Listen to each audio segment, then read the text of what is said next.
What is going on, everyone? It is Foul Play here. We are back for the fifth and final match of this modern league. We're sitting nice and pretty at 3-1 at the moment, obviously looking to improve upon that. This is a mostly decent hand we're going to keep. Dried Arbor is like a really annoying land to have here, but I mean, everything else we've got is pretty nice. If this Dried Arbor was like literally any other land in our deck, we'd be looking really good tempo-wise and like long game-wise, but as it is, if our opponent's an explosive deck, they might outpace us a little bit here.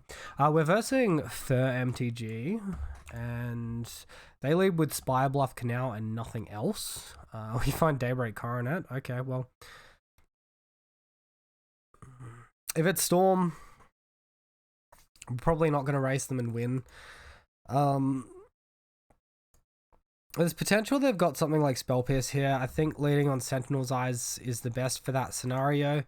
We're sort of like doubling up on effects here. We're missing 1 point of damage, but if they have a counterspell, it's an aura we can get back from the graveyard. So they're just Lightning Bolt face here. I didn't play the Dried Arbor, but I probably should have. So Fiery Islet and nothing else for the opponent, and we find Core Spirit Dancer. Freaking amazing. Amazing stuff. Alright, well, let's look to get down our first strike. They could be a rogue Snapcaster Mage. They play Fiery Islet. I think it's just blue-red prowess. They decide to force and negate this. They've got Delver of Secrets in their list, actually. Okay. Fucking chump block as well. Are you kidding me, bro? Alright. Well, we let on the wrong aura, and we've been pretty blown out as a result. We also didn't play out the Dryad Arbor. Alright, Dryad Arbor's getting bolted. We're getting schooled here. And we're not hitting a land drop. Well, we know what we're versing. I literally can't cast a single card in my hand. Feels really bad. Alright. So in this sort of matchup, like Lightning Bolt was kind of good there. These were like kind of bad here. Mostly that's just us not having access to our creatures, right? There's potential for like Leyline of Sanctity, but anything like that I bring in is going to cause dyssynergy. We did see Snapcaster Mage, so I think Rest in Peace is probably going to be good. I still think we want to keep our lands where they are, as frustrating as Dried Arbor was.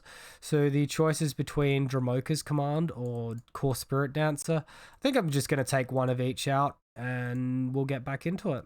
This does power down Aluris, but we don't have to deal with like Snapcaster counter magic. That's probably a good thing as well. Alright. Maybe I'm just boarding a bit for the sake of boarding there. Alright, so we'll keep this one. I think games 2 and 3, we should actually be wary of Blood Moon. Now that I think of it, maybe we should have brought in some of our enchantment hate. But as it is, we're going to have to run this league with this hand, or this match with this hand. Alright, so pretty straightforward here. Turn 1 creature, turn 2 double aura. Hit on in. Alright, so opponent took a little while, but they decided to keep their 7. We're just going to lead on Horizon Canopy into Bogle. So on the off chance that they do have Blood Moon, I'd prefer basic plains to basic forest, which I also can't cast any of my auras with there in this next turn. It's cool to see Delver, or someone trying to make a comeback for Delver here. I guess we'll have to see if it's any good or not. Oh, they've got Terramander. This is a sweet card as well, with the adaptability. It's cheaper to adapt for the amount of instants and sorceries in your graveyard. Really sweet synergy with the deck. Alright, so let's go ahead and I'm going to start with Spider Umbra here. Alright, well this is sort of hard resolve, so I'm going to use this instance to get my Ethereal Armor down. If I was expecting Force of Negation, I would have tried the Grist Spoon then, but they just let it hard resolve, so I'm pretty happy. Opponent attacking for 1, we'll take that 1. We find Ethereal Armor, Jesus. Alright, let's give flying, see what our opponent says. I want to play this Daybreak Coronet, but not into open mana, man. I feel like they might have a Snapcaster Mage.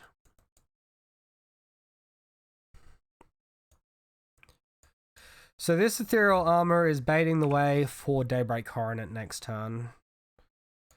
Although maybe we're just playing into Mana Leak here. Well, that's still a mana leak they're probably holding up next turn, right? If we drew land, we could, like, Ethereal Armor Debate for the Daybreak. Alright, well, this enchantment will be lethal. So we'll just go and cast that one. So they have to block now. They also don't have access to red mana yet. They've got Triple Island. So this is a forced block. Oh, that's sweet. That's going to shrink my creature down by a lot.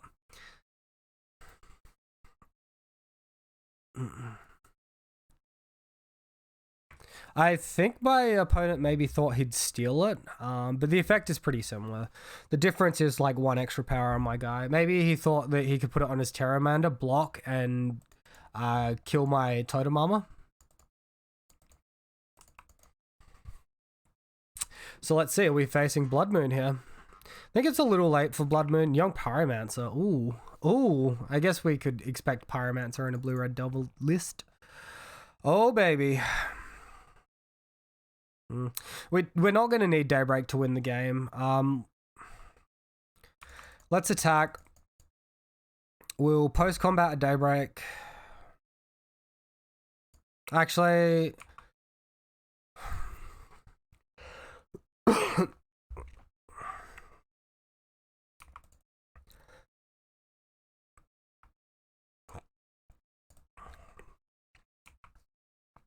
we can maybe use our Dromoka's command too.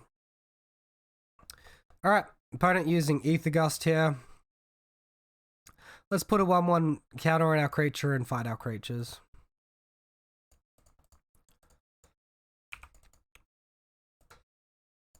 We can just put this on the bottom. We don't need Spider Umbra anymore. We'd really prefer land.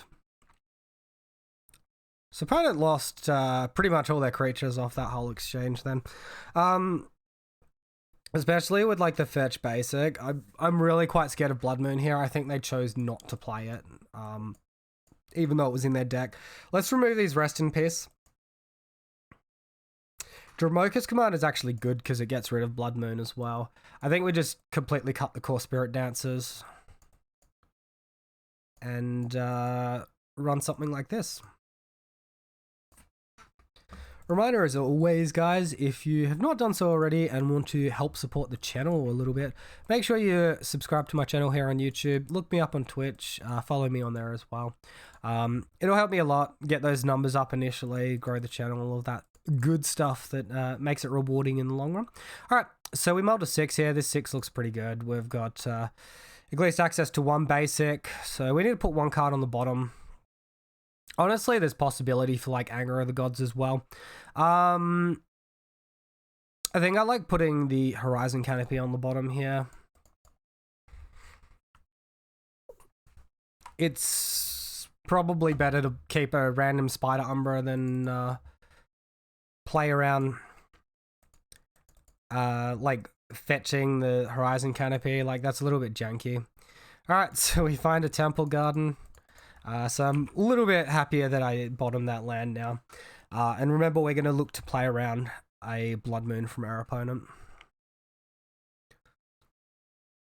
So next turn we have to play the Windswept Heath.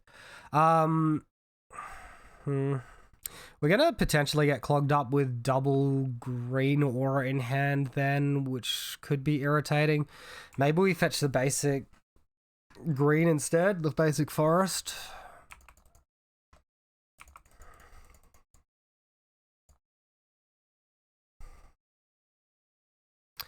Alright, I think we're supposed to fetch basic forest here, just on the context of our hand.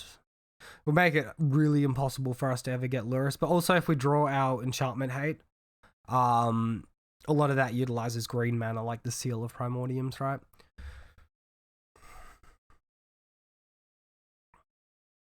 Is my opponent got a Shadow of Doubt me? Why is there a pause here?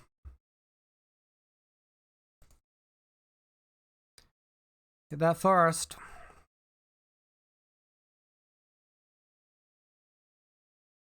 Alright, let's play this super safe and go for, like, the double totem armor sort of thing. If my opponent angers next turn, I'm gonna more want these enchantments, and like if this first one resolves, the second one could be like he could force negation the second one, and then chump block with a Snapcaster Mage and kill my totem armor, which we wouldn't want. All right, so opponent lightning bolted end stepped. We're getting attacked for 1. We go to 14. Like this is still a pretty contestable race here. Okay. Let's play out the Hyena Umbra here. This plays into Mana Leak, but I think it's worth it on the tempo of getting Rancor down. Here I think we want to slow roll the Rancor though. Rancor is something we're going to need to push damage through during the game, and if I can play around Mana Leak, I really want to. Benefits of doing this as well is it gives me the option to play around Mana Leak with the Rancor and then to lure us to hand after doing nothing with the mana. So end step, we're getting another Lightning Bolt. Opponents looks like they're just trying to race us here at the moment. So we're on 11, they're on 13. They have 3 power on the board to our 4. They've got 3 cards in hand to our 2. So they're like slightly ahead at the moment. Oh, baby. Oh, baby. I wonder if they've got Cryptic Command.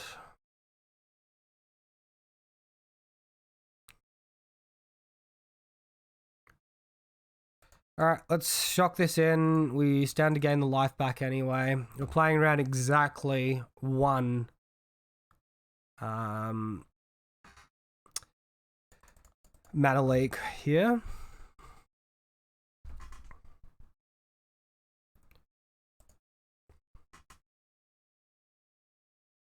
Force a negation. Yeah, there he is. Alright. Well, we can play around the Spell Pierce. Do we need a block? Is that the question? We're taking 3, which means we're dead to Lightning Bolt. Honestly, 1 Lightning Bolt would kill us. There's 1 in the exile. Alright, so here we're alive unless they have Snapcaster Mage or another Lightning Bolt. We can block their Snapcaster Mage, the Terramander. We can block the Terramander as well, actually.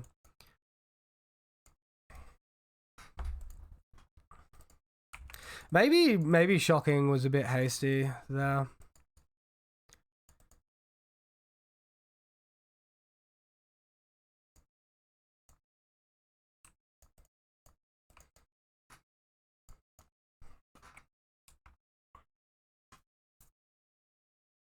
I like leaving up double chump blocker here. The upside of us finding life gain is just way too high. If we can find a Dramoka's command as well, that can help us stop that Lightning Bolt from finishing the game. So stalling is actually something we need to do here.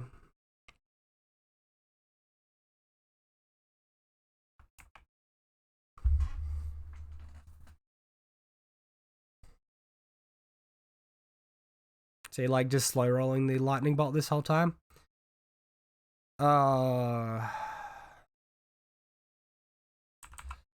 Alright. Well, yeah, he had a Brazen Borrower. I guess he had Petty Theft up that whole time as well. Alright, so we didn't quite get there this time. We could have potentially have saved 2 life along the way. Oh, we're still in this. He forgot about the Dryad Arbor. Holy crap. Dryad Arbor, my new favorite creature again.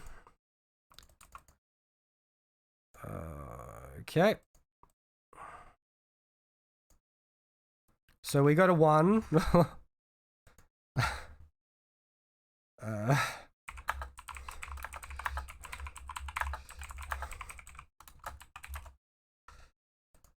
All right, let's try for our buddy Luris here. Remanding that. Oh no, we're helping our opponent find their gas. Oh, that was so dumb.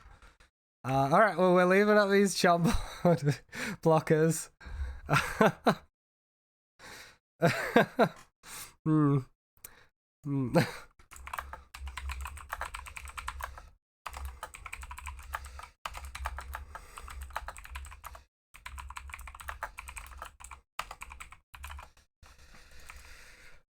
All right. All right. Well, oh wow, we're really staring each other down right now. Oh, we find a slippery bogle. All right. Well, we do have to commit something to the board here. Mystical dispute. Oh, yuck, man. We'll slowly be able to chip in there for 1 point a turn.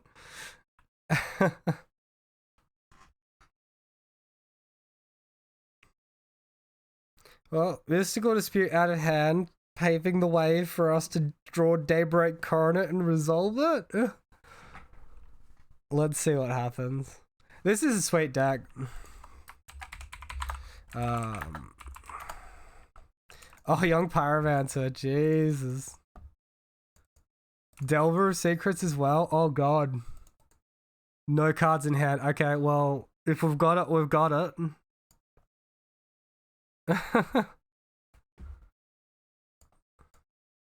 I love Delver decks. This is like... This takes me right back to when I started playing Standard. This was in Standard.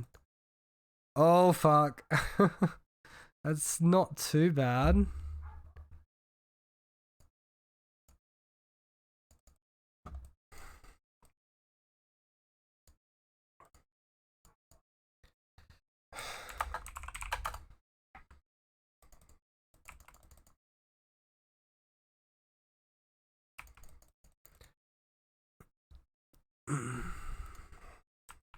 Alright, so we lost this one here. I don't know, I feel like we drew a little bit dead. An extra creature, lots of lands, like that was 5 lands.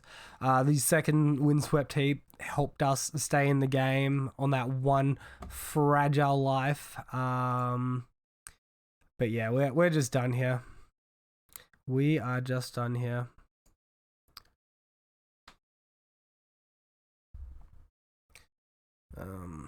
Alright, so we're 3-2.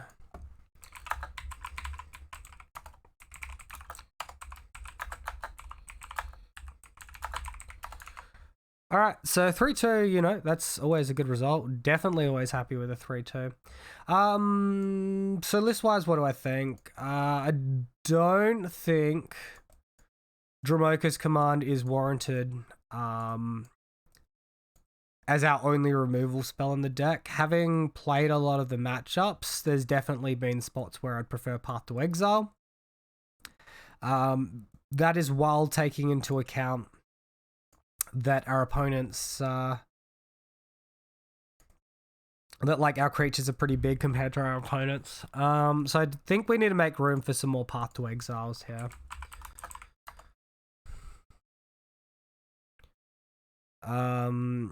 I really get the feeling like 3 Path to Exiles is the correct number.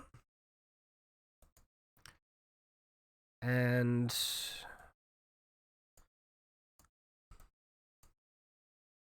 what are we thinking with sideboard? I mean, I didn't see that much Tron this league. That doesn't mean that it's not around. Why does it sort this by color? This is so tilting.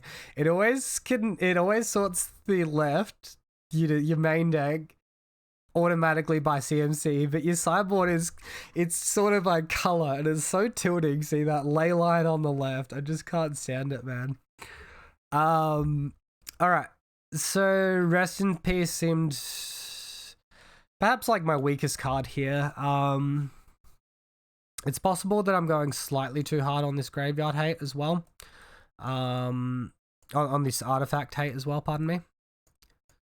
So I don't know about Lurus.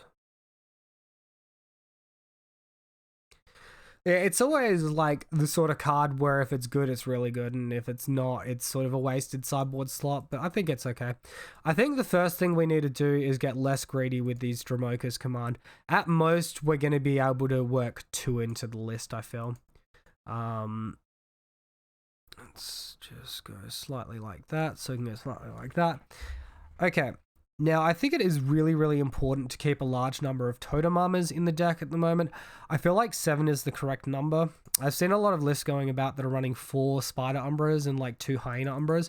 And having played with like a lot of Furious Obsession, in Bogles, I've really found like there is such a weakness when you don't have first strike. You need exactly like one first strike effect. But it's really important for it to be there, or else your creatures just get like blocked super easy. So as a result of that, we need to actually go like overboard on these first strike effects here. That's why we've got 8 here, 4 here. So we've got like a total of 12 first strike. Honestly, like, it might even be worth running more, like a couple of Cartouche Solidarities or whatnot. Spirit Mantle sort of doubles over a little bit with the first strike on the Hyena Umbra, similar effect. And it also has overlap with the Griff Spoon, with the Rancors, in helping you push that damage through. I sort of feel like we want a second Spirit Link, honestly. We'll add 1 into the deck here. I'm not sure I was in love with Spirit Dancer. I think I might actually be trimming that down to 2 copies. I don't think I want to mess with any of the other aura numbers in my deck, though. I think I'm happy with the Griff Spoon, happy with the Spirit Mantle.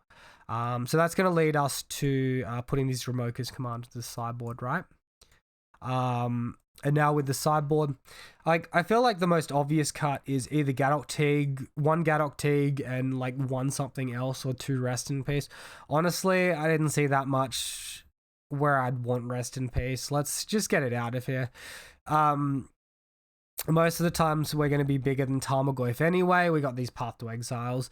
And like, if we're not bringing in the Rest in Peace against like a Jund deck, right?